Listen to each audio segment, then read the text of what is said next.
মহিলার যদি খেদমত করা যায় আল্লাহ পাক রব্বুল আলামিন বড় খুশি হয়ে যাবেন। ওমর রাদিয়াল্লাহু তাআলা আনহু ঈশার নামাজের পরে বুড়ির বাড়িতে চলে গেলেন। বুড়ির বাড়িতে যাইয়া খেদমত করার জন্য তৈয়ার। বুড়িকে ডাক দিয়ে বলে, আমি একটু খেদমত করতে চাই। বলে, আপনি আমাকে খেদমত করবেন? যেই ব্যক্তি বিগত দিন আমাকে খেদমত করে চলে যাইতো, কিছুক্ষণ আগে ওই ব্যক্তি আমার খেদমত করে চলে গেছে। মাহবুব খুদা শাফি আল্লাহ শরহ हमारा फिरदौस जिसे कहते हैं वो घर है हमारा फिरदौस जिसे कहते हैं वो घर है हमारा मदफान में भी पेश नजर आपका जलवा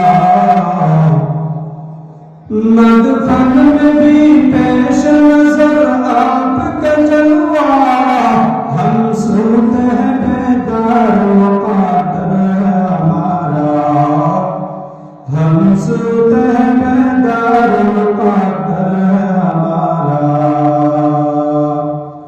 आज़िज़ है गुनहगार है खालिक अकबर आज़िज़ है गुनहगार दिन रात ये करता दुआ हाथ उठाकर दिन रात ये करता जो दुनियाते মানুষের সেবা যত্ন করতে পারি দুনিয়াতে মানুষের খেদমত করতে পারি আখিরাতে কামাই করতে পারি ওই সময় খলিফাতুল মুসলিমিন ওমরকে ডাকতে বলে ওমর এই পুরীর খেদমত যদি আমি না করতে পারি কিয়ামতের ময়দানে আল্লাহর কাছে আমার জবাব দেওয়া লাগবে। এই জায়গা থেকে বোঝা গেল প্রত্যেকটা মানুষের খেদমত করার দায়িত্ব আমার, ইসলামকে প্রত্যেকটা জায়গায় বিস্তার করার দায়িত্ব আমার, প্রত্যেকটা জায়গায় যেন মানুষ খেদমত পেতে পারে, প্রত্যেকটা জায়গায় যেন ইসলামের সুষম যে ছায়াগুলো আছে গ্রহণ করতে পারে, প্রত্যেকটা জায়গায় যদি আমরা ইসলামকে আগায় নিতে পারি আল্লাহ পাক রব্বুল আলামিন আমাকে প্রত্যেকটা জায়গায় সম্মান দান করবেন, প্রত্যেকটা জায়গায় আমাকে হেফাজত করবেন। সাহাবায়ে কেরাম তাবেঈন প্রত্যেকটা মানুষ ইসলামের খেদমত করছে, ইসলামকে সংশোধন নিছে। ইসলামকে যদি প্রত্যেকটা জায়গায় বিস্তার করা যায় ইসলামের কথা বলা সহজ হয়ে যাবে। প্রত্যেকটা মানুষ প্রত্যেকটা জায়গায় যে সঠিক কথা বলতে পারবে। আর যদি ইসলামকে নিজের মধ্যে ধারণ না করে যায় রাস্তার মধ্যে গেলে আপনার বিপদ হয়ে যাবে, সেজদার মধ্যে গেলে আপনার বিপদ হয়ে যাবে, আপনি রুকু করবেন আপনার জানের ভয়, আপনি সেজদা করবেন আপনার জানের ভয়, প্রত্যেকটা জায়গায় গেলে আপনার জানের ভয় আছে। আমি যদি নামাজে সেজদা করতে যাই ইসলাম যদি আমার আশেপাশে না থাকে সেজদায় গেলে মনে করবো আমি এখন সুবহান রাব্বিয়াল আলা বলবো নাকি আমি জানের ভয় করবো, রুকুতে যাওয়ার পরে আমি চিন্তা করবো আমি এখন সুবহান রাব্বিয়াল আযীম বলবো নাকি আমার জানের মহব্বত করবো, জানের হেফাজত করবো। প্রত্যেকটা জায়গায় যদি ইসলাম থেকে যায় আমার ইবাদতে কোনো সমস্যা হবে না। কুরআন যদি প্রত্যেকটা জায়গায় চলে যায় আমার ইবাদতে কোনো সমস্যা হবে না। প্রত্যেকটা জায়গায় মানুষ মনে করে প্রত্যেকটা জায়গায় কুরআন হবে সবল, রাজনৈতিক ময়দানে গেলে কুরআন দুর্বল। আসলে না, প্রত্যেকটা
পারেন না। আপনাকে বলা লাগবে ব্যক্তিগত জীবনের রব আমার আল্লাহ, রাষ্ট্রীয় জীবনের রব আমার নবী আমার রাসূল, প্রত্যেকটা জায়গায় নবী আমার রাসূল। এই কথা যদি আমি বলতে পারি তাহলে আমি সফল। প্রত্যেকটা জায়গায় নবী, প্রত্যেকটা জায়গায় রাসূল, এই কথা যদি বলতে পারে তাহলে আমি সফল। এক জায়গায় বলবো নবী, অন্য জায়গায় আমি নবীকে মানবো না, এটা হতে পারে না। প্রত্যেকটা জায়গায় নবীকে মানতে হবে, তাহলে আপনি সফল হতে পারবেন।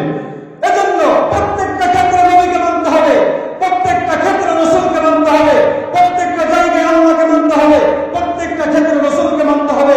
তাহলে দেখবেন আমার গোটা জিন্দেগি সুন্দর হয়ে গেছে। আমি কোরআনকে যদি আগায় নিতে